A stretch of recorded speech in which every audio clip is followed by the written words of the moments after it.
Metal Gear Survive is a weird game. In its efforts to merge stealth action, base building, survival sim, and horror by stitching together pieces from past Metal Gear games, it's effectively scrubbed those elements of humor and personality. But there is fun to be had in its mishmash of ideas and Let me just stop you right there.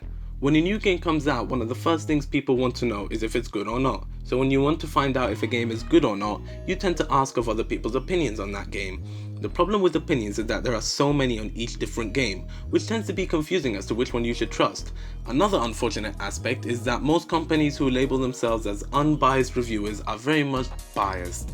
This is because they would rather speak highly of a bad game just so they can get more deals and news coverage from that game's developers. On the other hand, a game that is generally appreciated by the community gets reviews that label it as unplayable, which is pretty unreasonable.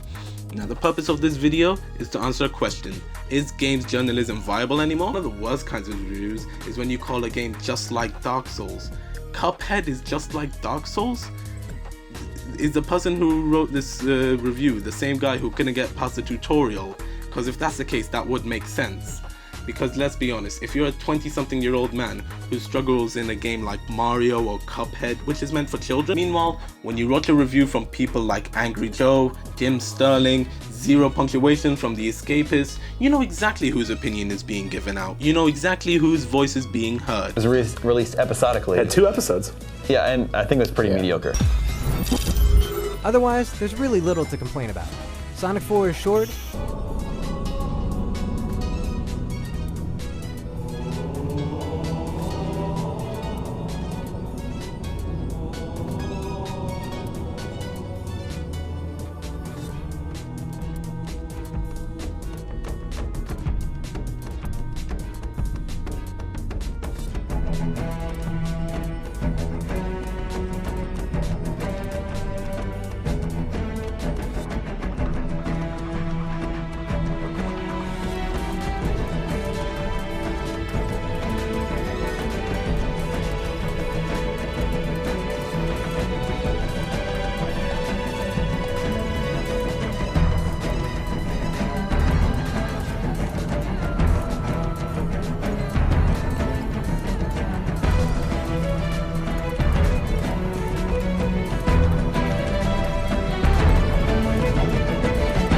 Really, IGN?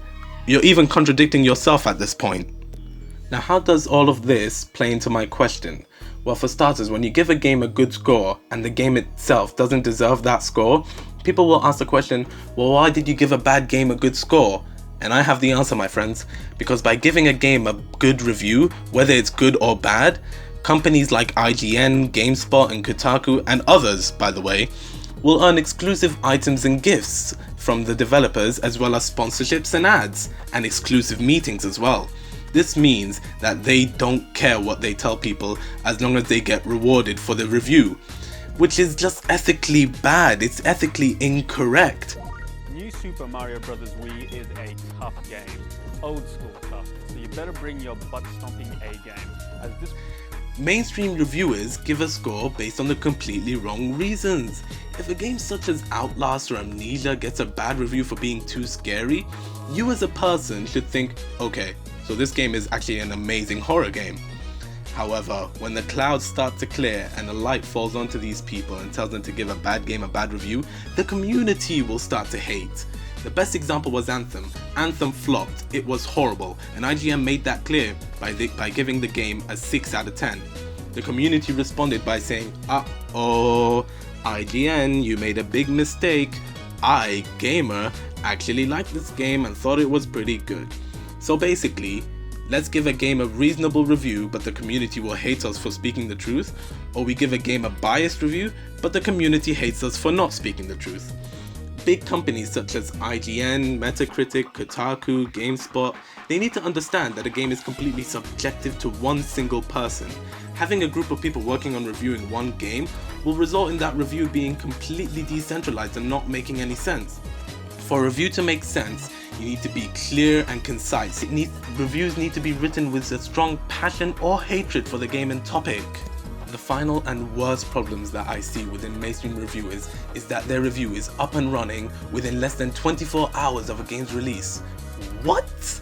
Now, apart from confirming that reviewers are just speedsters this whole time, like The Flash, this shows me that they didn't give enough time to analyze the game, which then influences on every other bad habit they're responsible of. When a game as extensive and large as Darksiders 2, I know you never heard of it so I'm showing it off right now, or maybe Horizon Zero Dawn, when a game like that comes out, you need a minimum of 1 week to finish its story, upgrade your character to the best he or she can be, complete any side missions, or anything else that will need attention. No, let's just play through the game as quickly as we can and write whatever because our bosses want this out quick. This bad practice plays into almost every other aspect of why these reviewers can't be trusted to give a well thought out opinion. So, to conclude and to answer my question, is mainstream games journalism viable anymore? Ha! No! Game journalism is at a state right now where it can't be trusted to give a game a fair score, whether it's good or bad. This game gets a 7 out of 10. Yeah, nothing more. Sure, I mean the graphics look great, the story is really fun, the upgrade mechanics are incredible, the combat is really fun as well. Everything about this game is overall just really fun. Yeah, but too much water. Yeah, just too much water.